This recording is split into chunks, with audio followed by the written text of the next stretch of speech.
Here he comes back to get him. A devilish two-seamer for strike 3. Here it comes. Next victim, star pitcher for the Dodgers. A text Lindsey Hill sent to a friend before she ever even met me. Net worth is 51 mil, she said. Bitch, you better secure the bag, was the response. Need daddy to choke me out, she said.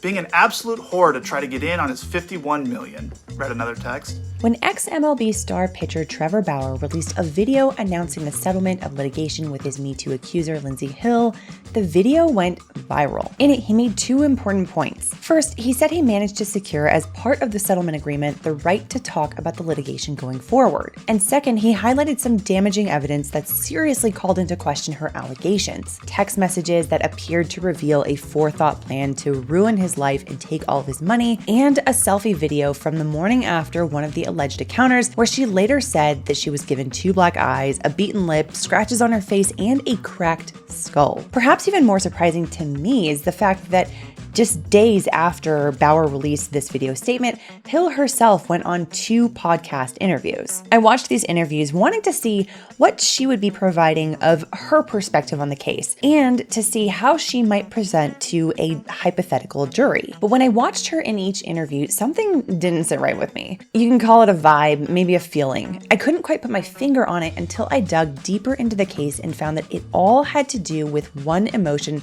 that is connected to the vast majority of DV and SA survivors: shame.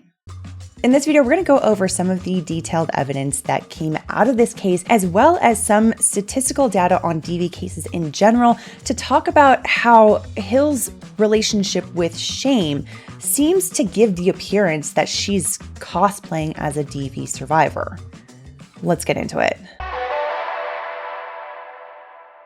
So on this channel, we have talked about quite a few cases where DV, SA, IPV are alleged. We've looked at Harvey Weinstein, Danny Masterson, Russell Brand, Marilyn Manson, and Johnny Depp, to name a few. And most recently, we've been looking at the Menendez brothers with our weekly live stream series, Classic Trials. And one of these things that makes analyzing these type of cases so hard is that they tend to happen in very private spaces. This means that there usually aren't security cameras or other eyewitnesses that will show with certainty what really happened during the alleged incident. Another thing that can make things really difficult is that a lot of times these things come down to communication and a misunderstanding of communication. And then there's the fact that there can be a variety of behavioral and emotional responses that a survivor can have to this type of trauma. And sometimes that can be very confusing for someone who hasn't been through that type of experience. And it doesn't help that when these kind of cases settle, similar to other civil litigation settlements, usually the public doesn't hear any kind of details about the case beyond that point. There's this vacuum of information, and the public is really left to just basically speculate based on the information that is publicly available. And that's because the vast majority of civil settlements, whether it's for a DV case or not, typically have something inserted into them that is called a confidentiality clause. So the case of Trevor Bauer and Lindsey Hill really is a pretty unique situation, because here we have both parties actually making statements to the public on the heels of a settlement. For us, it does give us a little bit more of a window into the arguments that each side had, as well as how they might have presented them to a prospective jury. After all, these statements are intended to appeal to the court of public opinion. They are persuasive in nature, even if they're not in an actual courtroom. So we really should look at them through that lens. But looking at Hill's interviews, there's something that just doesn't line up. Let me give you the basic facts so you can understand what I mean.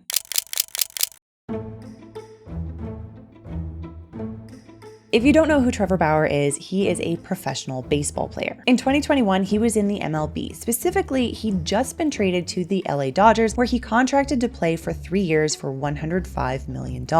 He was considered an ace, a top pitcher in the league who could serve as a major asset to a team like the Dodgers. 2-2 pitch. Got him to swing and miss. Back footing that one. Lindsey Hill is a baseball fan, although notably a fan of one of the Dodgers' main rivals, the San Diego Padres. She apparently had previously worked for the Padres organization and also apparently had dated other Major League Baseball players as well. Anyway, during the spring baseball season in 2021, the two met. It seems they met over Twitter or Instagram after she had pursued him through her online accounts, and they sent DMs and text messages back and forth before meeting up in person. In these conversations, they talked about what we'll call rough encounters. She apparently told him that it was a release for her. They went through what was considered off limits during an encounter, they set a safe word, and they made a plan to meet up in person. It was around this time that they ended up having 2 intimate encounters, during which Hill later alleged that Bauer basically mercilessly beat her. The first was on the evening of April 21st, 2021, and the second was on the evening of May 15th, 2021. Both of them occurred at Bauer's Pasadena home, which is significant because of the fact that Lindsey Hill apparently does, and at the time did, live in San Diego. This means that depending on what part of San Diego she was living in, she was driving around 2.5 or 3 hours without traffic in order to get to his Pasadena home. And note that in Southern California, there's basically always traffic. Anyway, Hill alleges that during this first encounter, Bauer did some things to her without her explicit consent. First, she says he used Hill's hair to choke her unconscious. And when she came to, she says she was...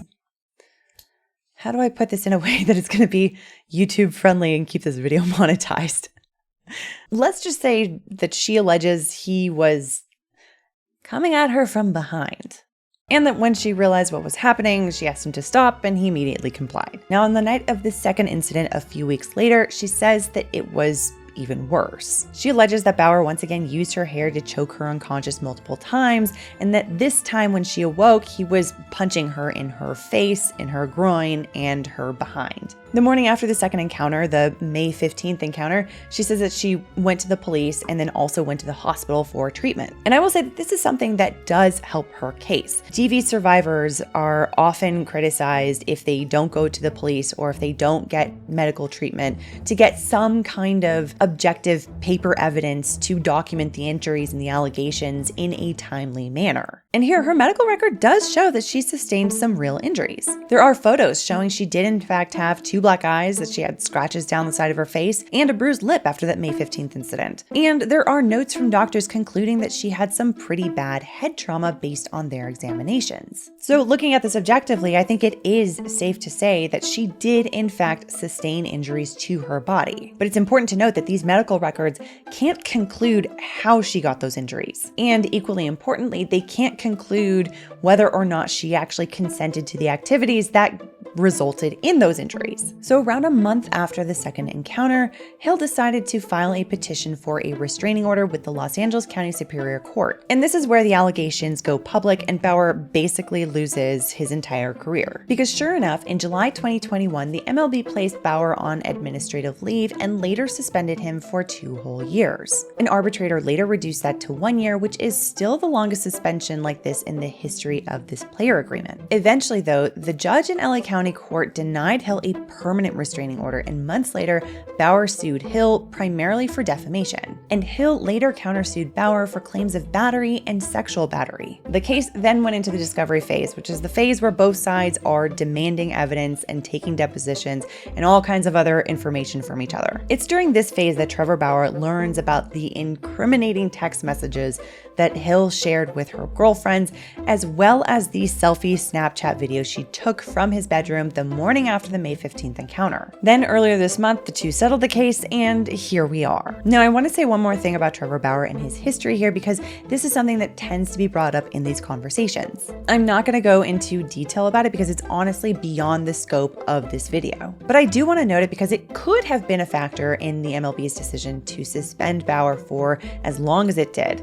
Maybe, maybe not. But it's Bauer's history of being something of a troll on Twitter and elsewhere, as well as some statements that he's made in the political realm. The media really doesn't seem to like him because of his political beliefs and or because he's said some things that are relatively spicy, and I know that I'm going to get criticized by some for not using a harsher term to describe it. But I don't want to be giving an opinion on that subject at all because it would require me to dig into very full context, and it's just not what I have time for in this video. You can search that information yourself by literally just Googling, "Why does the media hate Trevor Bauer?" and you'll get plenty that pops up. But while you do it, do keep in mind that for stories that involve people like Trevor Bauer, what gets reported and what doesn't sometimes is a decision that's made made for any number of reasons that may not be apparent to the public. And when things do get reported, sometimes the way they get reported can vary greatly, sometimes depending on a particular political agenda of the news organization, for example. And that's why I'm really happy that this video is sponsored by Ground News. Ground News is a website and app that makes it easy to compare news sources, read between the lines of media bias,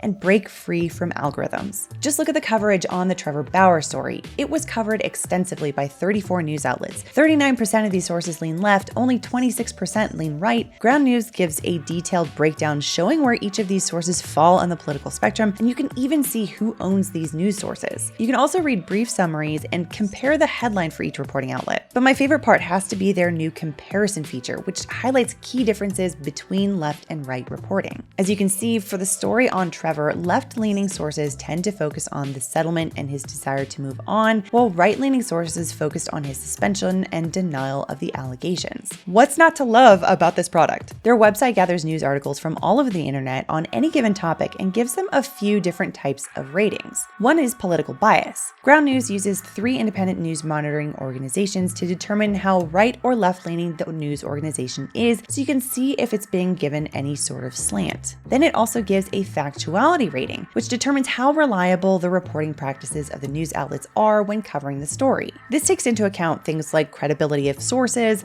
the speed at which corrections are made, and whether or not language retains context. Ground News also tells you who owns each publication and which countries are or aren't covering the story. On top of that, they also have this awesome feature called Blind Spot, which features news stories that are getting heavily reported by only one side of the political spectrum. By checking out these stories, you can dig into some topics that you otherwise might not have seen because you either aren't seeking them out, maybe because you have a particular political blind spot, or because the algorithm has decided for you that you probably wouldn't be interested in it. I love all of this so much because it's like made for critical thinkers or those who want to work on their biases and try to see things from a different perspective. And in my personal opinion, the more people we have consciously working on that, the better. So if you go to ground.news/Legalbytes this month, you can get access to all of these features for free for a limited time. The link is in the description below and in the pinned comment, so be sure to follow the link this month to try it for free. And thanks again to Ground News for sponsoring this video. Okay, so back to this case. It's important to remember that her injuries do appear to be real and documented, at least after the May 15th encounter anyway. But the big problem for Hill is that the selfie video seriously calls into question where those injuries come from. This is because she doesn't appear to have any of that bruising or those scratches or anything like that, at least on her face, at the time that she recorded that video. But when these kinds of questions arise, I always want to hear what the explanation is from the alleged victim, because sometimes they have an explanation that I wouldn't have previously considered, and when they say it, it makes perfect sense. So here's where her podcast interviews come in. In these interviews, she was asked these kinds of questions on a number of issues, including the selfie video and the text messages and more. But to be honest, I found her explanation for this issue of the selfie video to be somewhat unsatisfying. Specifically, here's what she said in her interview with Alex Stein. I think that video of me in the bed the next morning definitely raises a lot of eyebrows. Because your face didn't look that bad, but then I saw other photos where you had black eyes. So what was that from the same thing? I was confused. Yeah, so there's another thing that hasn't been public was when my entire body was photographed by it was called a SART exam. So really the timing of that video, what really happened was all of that. I did not make up an accusation about what he did to me. All of that went down. I have the pictures to prove it. I have the phone call that directly aligns, with no denial of doing all of those things. So that video the next morning, when I'm still I hadn't seen everything that had happened in my body. I really had no idea. And just full of emotion. I don't know. I'm not a psychologist to know what happens after the body takes that kind of experience. But my cousin had Snapchatted me and he knew I was over there and he kind of had said, hey, how's it going? And in my mind at that point, that was probably like 20, 30 minutes before I left Bauer's house. I, was thinking like, there's no way I can tell anyone what happened. First of all, it's so embarrassing because it ended up with me crying and shaking and it was just so embarrassing. And so I record that to just send back to my cousin like, hey, everything, is fine. So that is exactly what happened there with me of just trying to rally and didn't think I would ever say anything about what happened at that point in time. And then I get real fired up about this, so that video is taken with no lights on in the room. On Snapchat, it was taken and saved to the app. So a lot of differences there between natural light and all that stuff. And it takes a minute for a bruise to come up. You know what I'm saying? Like it's not just a bruise takes a minute to come up. So yeah. Yes, any normal person, can see that bruises will take time. That video was taken maybe 4 hours after everything happened. So one of the things that she says is that she was embarrassed. Embarrassment is an emotion that we often would associate something with a genuine victim of DV. For example, pop megastar Rihanna has talked about this kind of embarrassment. If you weren't around in 2009, you may not know that she was infamously thrown into the spotlight after coming home from the 2009 Grammys with her then boyfriend Chris Brown. They had gotten into an argument in the car over her suspicions about a girl he was talking to, and he brutally beat her when she wouldn't let the conversation go. When photos emerged following the incident, a national conversation opened up about domestic violence and the patterns that can keep a victim in a toxic and dangerous relationship. Here's a clip from a 2009 interview with Rihanna talking about the embarrassment she felt over ending up in such a violently abusive relationship. There are a lot of women who've experienced what I did, but not in the public. So it made it really difficult. I just felt like, oh my God, here goes my little bit of privacy, just exposed. Like, it's something that nobody wants anybody to know. So here I am, the whole world knowing. Why be ashamed? Because I didn't want people to think that that's the kind of person I fell in love with. That person. That's embarrassing. That's embarrassing that that's the type of person that I fell in love with. So far in love, so unconditional that I went back. So when Lindsey Hill talks about embarrassment, this is something that is fairly well known and understood about DV survivors. And it doesn't really take that much empathy on the part of an objective third person to understand that that would be an emotion that would be present. But the problem is the words that Hill now uses to describe the feeling doesn't seem to match up with how she appears in the selfie video she took. Now, I want to make a very important point here. I am not saying that survivors should be expected to all act in a particular way. In fact, after hearing from many different survivors over the life of this channel, I'm struck by the diversity of experiences and reactions by survivors to their trauma. And I do not want to be sending the message that all survivors should be acting in a specific way. But when we analyze these cases, we should be looking at the words that are being used by the alleged victim and measure them up to their behavior and see if they actually line up. And where they don't line up, do their explanations make sense? After all, as human beings, we all experience emotions, and so we're able to often recognize certain emotions in ourselves as well as in other people. And so to me, this selfie video does not look like someone who is embarrassed. This does not look like someone who is ashamed. When we're embarrassed, what do? We cover our faces. We make ourselves small. We force ourselves to interact if necessary, but only where necessary. When given the option to text, call, or show our face through a video format, I would think that most people struggling with the feeling of embarrassment or shame would choose to video their faces as an absolute last resort. And on top of that, her expression just doesn't look embarrassed. It looks confident, cocky even. To me, that's not someone, quote, trying to rally.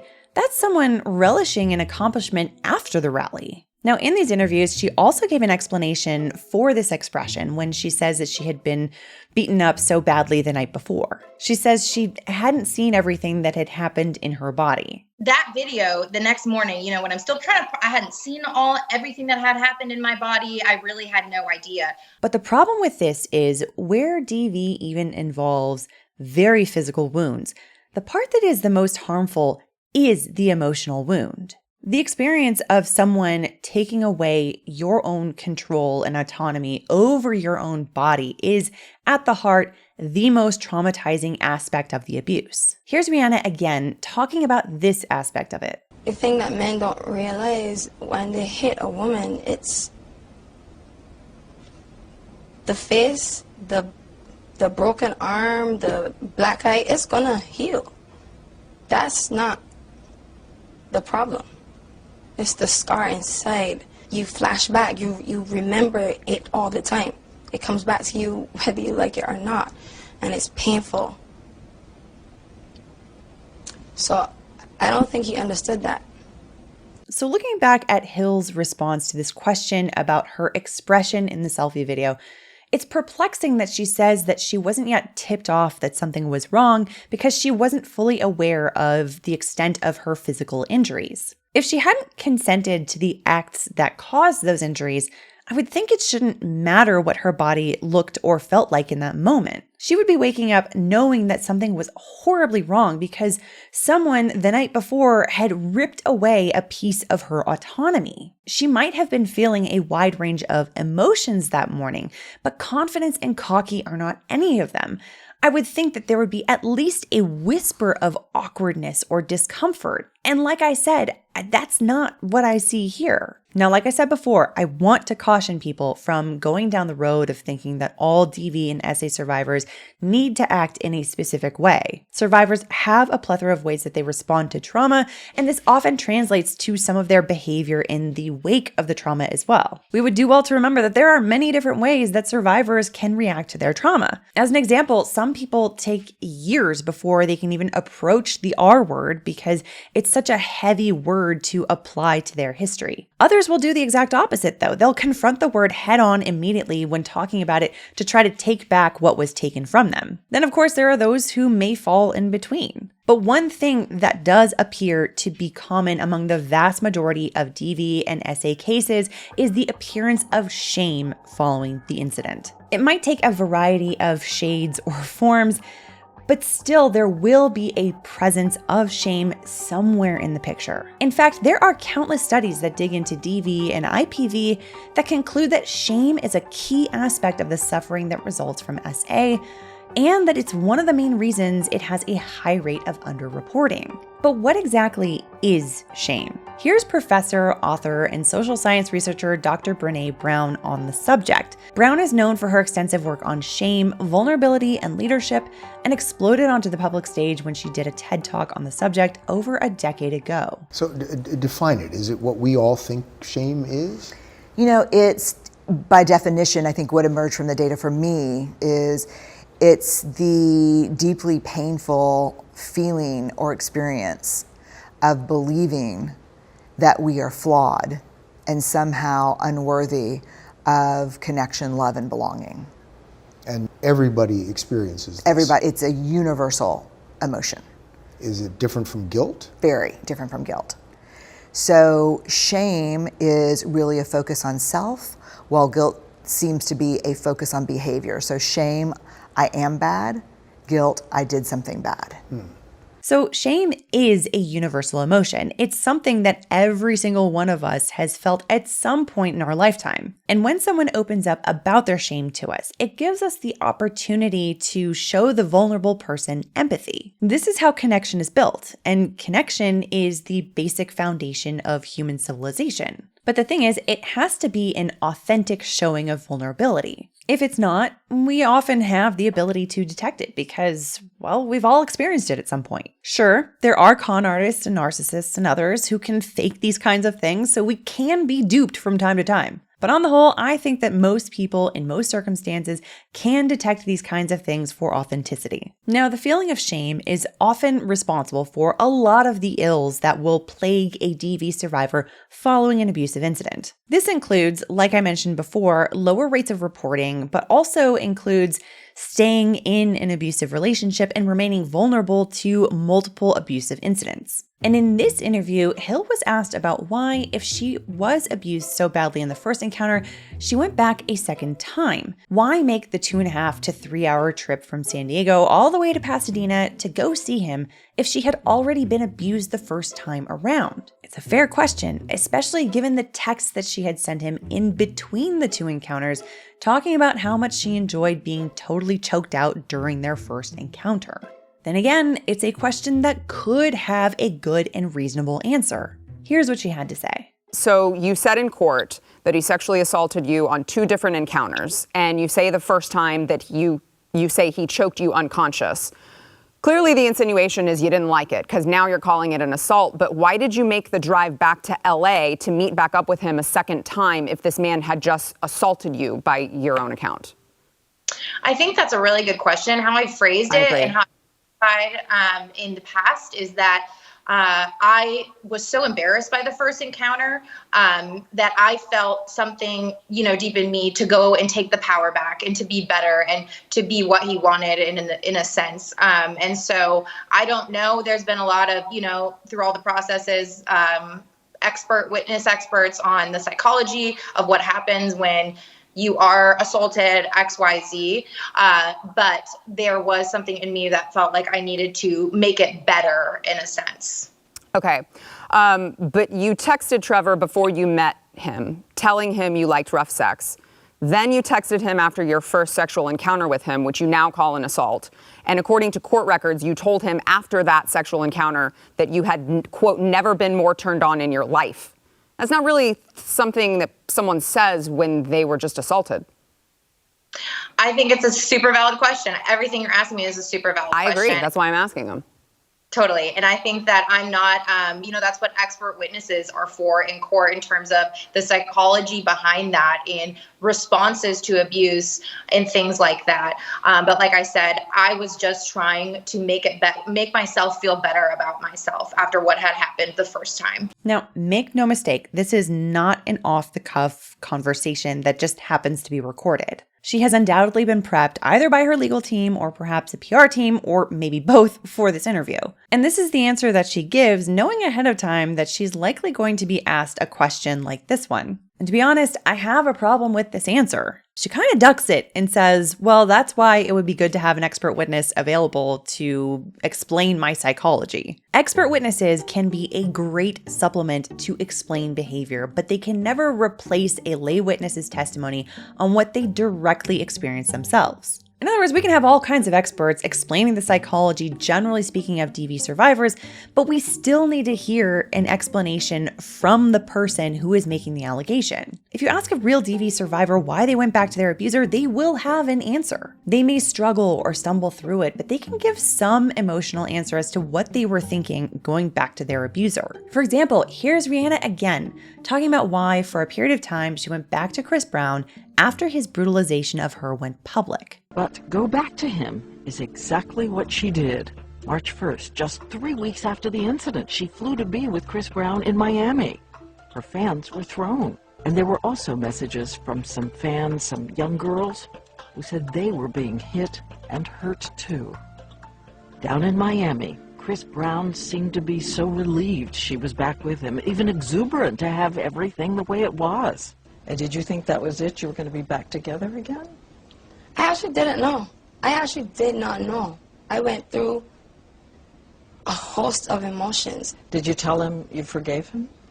No. It was confusing for me.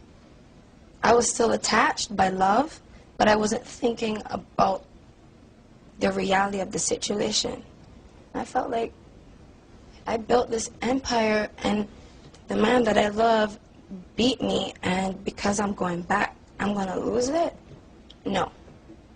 And even then, you see, you started lying to yourself again, and I just felt, nah, that's selfish. I can't think like that. That's selfish. What if I am supposed to help him? And if we are to take a statistical approach to this question, the fact that Hill's allegations arise out of a brand new relationship makes it actually much less likely that she would have returned for a second go-round if the first round was abusive. For example, in 2012, the Australian Centre for the Study of Sexual Assault published a research summary on the many facets of shame in IPSV. In the summary, they took a global view of studies done around the world on various aspects of the relationship between shame and IPV. One of the things that they looked at was data from the US National Crime Victimization Survey. This study showed that where the abuser and victim are married, the victim is 10 times more likely to experience multiple attacks than where the abuser and victim are acquaintances or strangers. And this global study points to shame as one of the main barriers for a married victim to speak up or get out. And looking back at Rihanna's interview on the subject, it really actually makes a lot of sense. The more time that someone has spent in a relationship, the more likely they are that they've developed a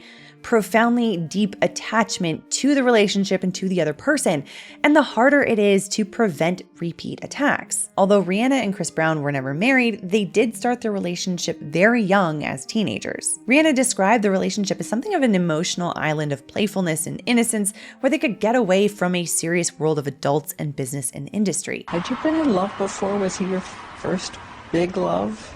He was definitely my first big love. He always played. He played a lot, so it was a good feeling to come out of the adult lifestyle and just, when you're in your room, just be yourself. We were best friends, so we fell in love with each other. To fall in love with your best friend, it can be scary. Scary. We just fell really fast, and the more in love we became, the more dangerous we became for each other, equally as dangerous, because it was a bit of an obsession. So in these situations, the deeper the love and feelings of attachment, the more likely the victim's focus is on connection within the relationship as opposed to connection outside of the relationship with other people in their network. And the more likely it is that the victim is going to be victimized again and not tell anyone about it. Now, I want to be clear here that I am talking about statistics here. And statistics, while often helpful, can never be a substitute for actual evidence. Statistics talk about how likely something can be, but they can never give a full picture on how something actually is. After all, if we look at this through the statistical perspective, Hill could hypothetically be in the statistical minority of victims in new relationships with repeat attacks. Within those minority numbers lie real,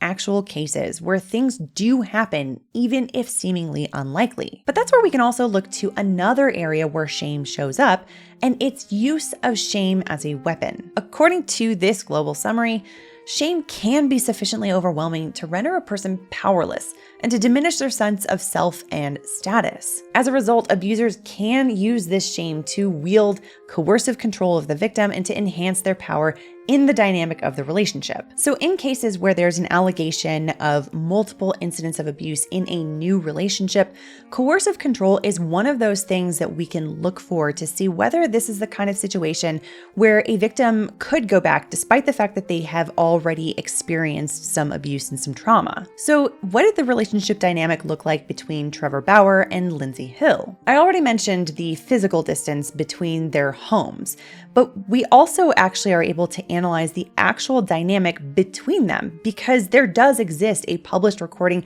of a conversation between the two of them. You see, Lindsey Hill's team provided legal journalist Megan Cuniff with an audio recording that Hill captured of a May 22nd, 2021 phone call between Hill and Bauer. This conversation took place just days after the second alleged incident. It apparently occurred while Bauer was on the team bus in between baseball games. And unbeknownst to Bauer, Hill was not only recording the call, but also had two Pasadena police detectives who were listening in, taking notes, and also feeding her questions. In this conversation, she talked about some of the injuries that she had, to include a concussion and bruising, and she tried to extract admissions from him on the subject of overstepping consensual boundaries. And although in the conversation he doesn't deny punching her, he does say multiple times how confused he is about the extent of her injuries, given the fact that by his estimation, they really didn't go that far. He does sound genuinely confused. But the thing for me is it's kind of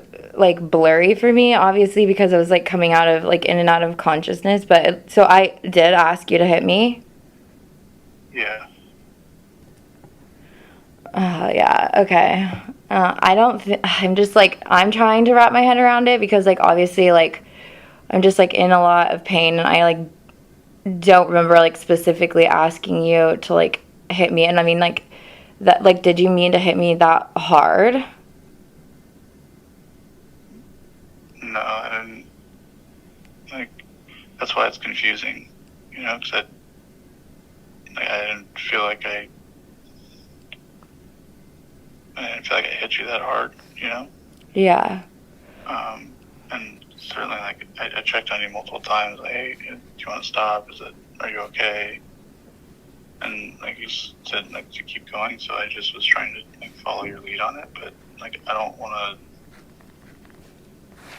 like, I don't want to do that anymore, because I don't want to hurt you, like, Yeah, no, and that's never the point of it, Yeah, and, like, that's the thing is, like, that's why, and, like, I really appreciate, like, I know it's not, like, easy to talk about, but, like, I just appreciate you talking to me about it, because, like, I, like, love spending time with you, and I, like, want to keep spending time with you, it's like, I just want to, like, communicate about it, so, like, for, like, next time, and, like, when I'm around you, like, I just, like, don't have to, like, think about it, and, like, understand your, like, intention, but, like, yeah, I mean, for me, it was just confusing, because, like, getting to the point, like, where I'm at the hospital, I'm like, okay, I just have to, like, really try and understand and process so I don't, like, it doesn't, like, lead me into a mental spiral, but just, like, I think it's, like, the 2 black eyes and, like, a swollen jaw, like, I know you had said, like, at the end, you're like, oh, I got you, like, with your mouth open, and then, so, like, that's the part I'm just trying to understand, because, like, I know you asked me before, because you were like, what's off limits, and I was like, oh, like, don't, do the fingers down my throat thing, and, like,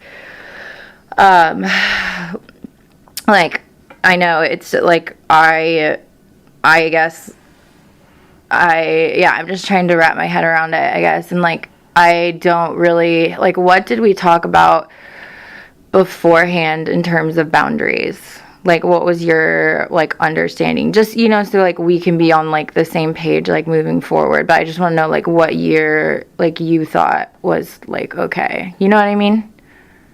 Yeah. Well, like, you just kind of from our text conversation, you had asked me, like, I haven't really gone back and read it, but you said something about, like, slapping in the face and, like, whatever else I wanted and stuff like that. And then, like, I feel like that's kind of what happened, and I just wanted to check on you. We had the conversation about that kind of being your way of, like, escaping, and just kind of, like, letting go. And yeah, like, in terms of, like, the choke, like, that I said to you about, like, choking. Yeah, and, like, we talked about, like, how you kind of how you felt, like, going out and, like, coming back, and you had said that you wanted to do it again because you felt good, like, it made you feel good. Yeah. Like, yeah. He also repeats several times in this conversation that he periodically stopped and asked her if she was okay, if she wanted to stop, and that she said, no, I want to continue. And she doesn't deny that he had stopped for that purpose or that she had said that she didn't want to stop. And I'm just communicating, like, for my, like, own peace of mind. Like I said, because I, like, want, like, us to be, exactly, like, I appreciate you so much, and, like, I want us to, like, exactly accept boundaries and, like, move forward, but, like, for my own peace of mind, like, I just have to communicate, like, I never, like, said it was a free-for-all, and, like, the punching and, like, all that stuff that results in, like, me being in the hospital and that stuff, like, it's just been a lot, so I just, yeah. Gotcha. Like, yeah, so, I mean, on my end, like, I wasn't, like, I don't ever want to hurt you. I thought that, like, what we were doing, and because we, like, checked multiple times about having a safe word and, like, and all that, like, I thought that it was, like, I thought that you were okay, and I would check multiple times, like, hey, are you okay? Do you want to stop or not? You said no, so, like, that was kind of my way of, like, trying to make sure that we weren't crossing any boundaries, and, like, obviously. Yeah, I just, like, I don't, like, remember, we never, like, talked about, like, punching, like, getting punched and that kind of thing, which, like, resulted in the black eyes and, like, the head stuff. From a legal perspective, this is, in my opinion, pretty damning to her case. And what's odd about it is that her legal team seemed to be leaning on this phone conversation to prove that Bauer SA'd her. Her main argument in this case is that Bauer was performing acts that they hadn't previously discussed, and that therefore she did not consent to them. And really the best that they can get from this conversation is that he doesn't affirmatively, explicitly deny punching her, for example. But even if Bauer was performing acts that they hadn't previously discussed, every single time that he stopped and asked her if she wanted to stop or continue, each one of these pauses and requests, it constitutes a request for consent. He gave her an opportunity to say, no, I want to stop. And by responding that she wanted to continue, she was indicating that she consented to the acts that she says otherwise weren't previously discussed. And she doesn't deny in this conversation that the moment that she used the safe word that they had agreed upon, he stops immediately, and that's the full end of the encounter. Like, did it register to you, like, how out of it I was, like, after passing out and stuff, or was I fine? Like, you seem fine, because, like, when you would come to, I would, like, hey, we would talk, and it seemed like you were, like, normal. I said, all right, okay, like, how you doing? I would check on you and make sure that everything that we were doing was still fine, because I never wanted to cross any boundaries with you, so I kept checking to make sure that, like, that what we were doing was, like, still okay. Because, like, at the end, like, when you said the safe word like that, my reaction, there was, like, everything completely stopped as soon as you said that. And I was like, hey, are you okay? Like, yeah. And that's why I wanted, like, at any time during that, during the night, like, had you asked me to stop or like anything like that, that would have been my reaction, because again, like, it wasn't about me, it was about, like, trying to. Yeah. I just, like, I don't remember you ever asking me if I was okay, so it's like, and I know I'm confused because obviously with, like, a concussion, like, your head's pretty f***ed up, so I just don't remember. Yeah, I don't remember you asking me if I was okay. But yeah, I mean, I remember, like, after I was, like, crying and like, full trauma. I do remember you after, like, like, yeah, I know you stopped and stuff. Now, beyond their discussion that relates to this consent issue, this conversation also gives us a window into the dynamics of their relationship, which relates to this issue of potential coercive control. And for my part, one of the things that I was struck by in this conversation is the fact that she seems to be emotionally in a higher place than he was. This is despite the fact that she had allegedly been brutalized by him about a week before, and despite the fact that he, the night before, had had a great performance in a game against the San Francisco Giants, one of the Dodgers' chief rivals. Thanks, TB. And your Yoda gif was cute yesterday. My what? Your little Yoda gif, or gif, however you say it. Oh. Yeah, I was thinking about you. And then you had a killer game. What was it, 11 Ks?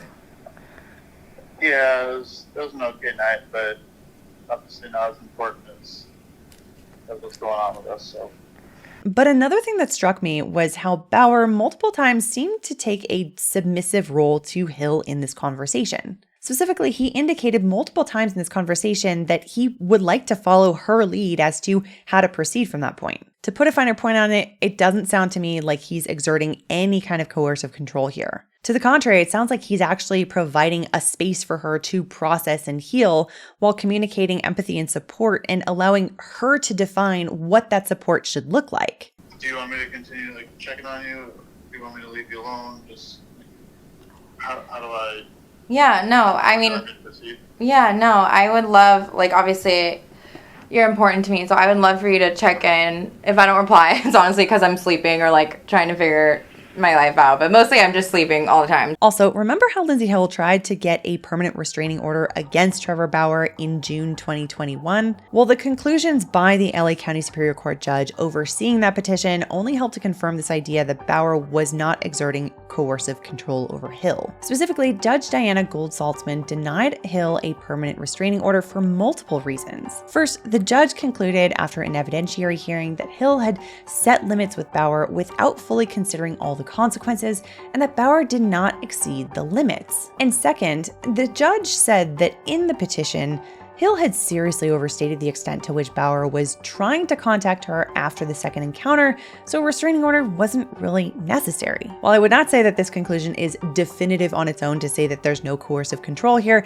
it does support the idea that he's not doing things to control her. And so looking at it through that lens, this allegation that after a first encounter that she says that she was beaten, that she would have gone back for a second one to be beaten again and even worse, those allegations to me just don't add up, at least not when there doesn't seem to be even a whisper of shame present. So all of that leads me to think that she really is just cosplaying as a DV victim. And it's infuriating, of course, because it is yet again another example of a person making false Me Too allegations for whatever reason. Every time a person lies about something like this, it digs away at the gains gotten by the Me Too movement for victims and survivors. The reason the Me Too movement took off in the way that it did was because people, primarily women, also men too, but primarily women all over the world, talked about their shame. They opened up and were vulnerable about it. These shared moments of vulnerability are what give us genuine human connection. And that connection is the foundation of human civilization. But the flip side of that is that when that connection is found out to be based on lies,